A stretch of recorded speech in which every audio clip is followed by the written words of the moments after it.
2.5 years ago, and initially came down with symptoms that could have been any number of things. And as a never smoker with no known risk factors, I was misdiagnosed initially with pneumonia, which I thought pneumonia is awful.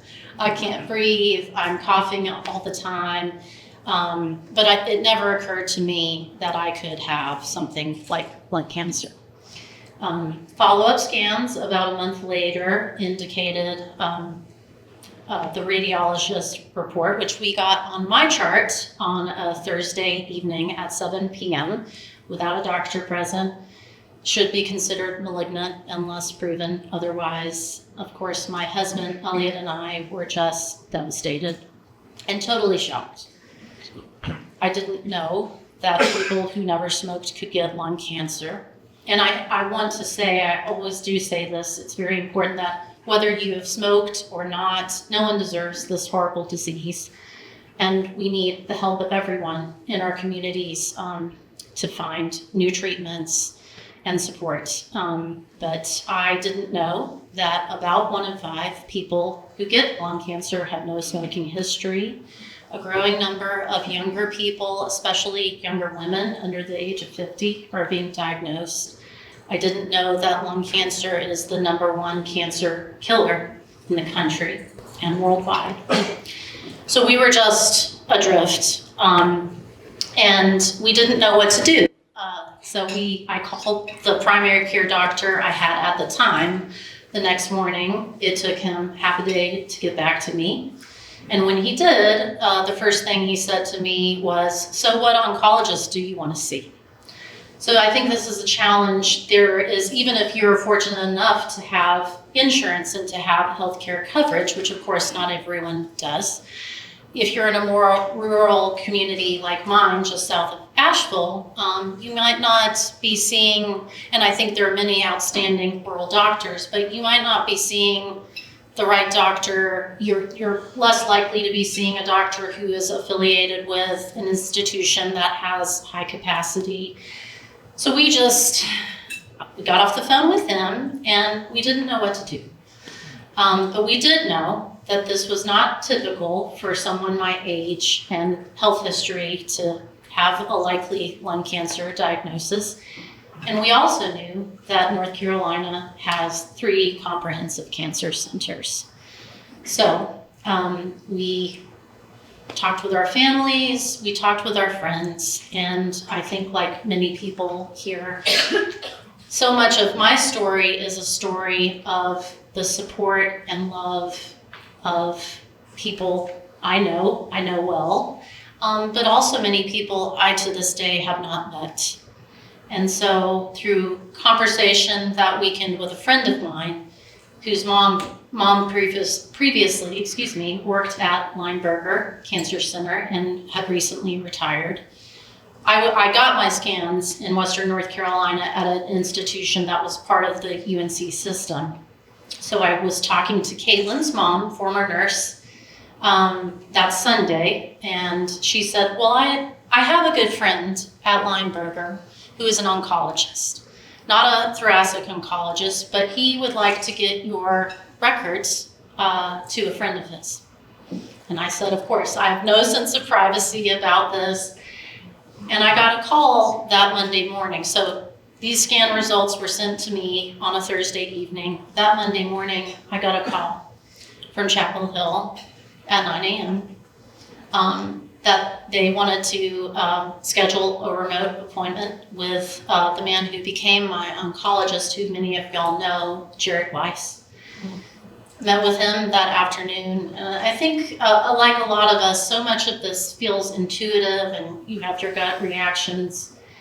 And we just knew when we met with him that this was the right doctor for us. And he was talking all about, well, first of all, he said, "I've looked at your scans. This screams cancer." And he said that in a way that I feel like when I say it, it sounds harsh, but he exudes sympathy and empathy and good humor. He said, we need to schedule a bronchoscopy for you. And he talked a little bit about biomarker testing and targeted therapies. which I had never heard of course. But we said, okay. And it's a real testament to the other Lineberger oncologists who to this day never met. My friend whose mom and her mom who connected me with Lineberger. And of course to Dr. Weiss, my nurse navigator, Tammy at Chapel Hill, that from there on, it of course at the time, felt like everything was moving in slow motion, which y'all understand. But it actually, now that I'm talking about it, it was moving pretty quickly. I was very fortunate. And within that month of February 2022, I had my bronchoscopy. We learned I was stage 4 with a metastasis to my spine and my brain. And we got my biomarker results in early March. So about a month after those scans with that horrible news. I got a call from Dr. Weiss at 10 p.m. on a Tuesday night, and he said, I'm sorry to call so late, but I just read your results, and you have RET. And I had no idea what RET was, but I knew it was good. And he said, we have a great medicine for this. I'm going to send your prescription in first thing in the morning. This is great. You should have a glass of champagne, which I didn't have. And we really brought things down to the wire with my treatment journey, because this whole time, for about 3 months, a little over 3 months, I had not felt good. I had been coughing every day and night, often to the point of gagging. I couldn't breathe, well. I could not draw that full, satisfying, clear breath that up until that point in my life I had completely taken for granted. But I started to go downhill within a few days before actually of Dr. Weiss's call with my results. And so within 2 days, we were at the emergency room in my small town of Brevard, North Carolina. My blood oxygen had plummeted from the mid-90s to the 80s. And for the first time in my life, I took an ambulance ride from any ambulance ride, but a 4.5-hour ride to UNC.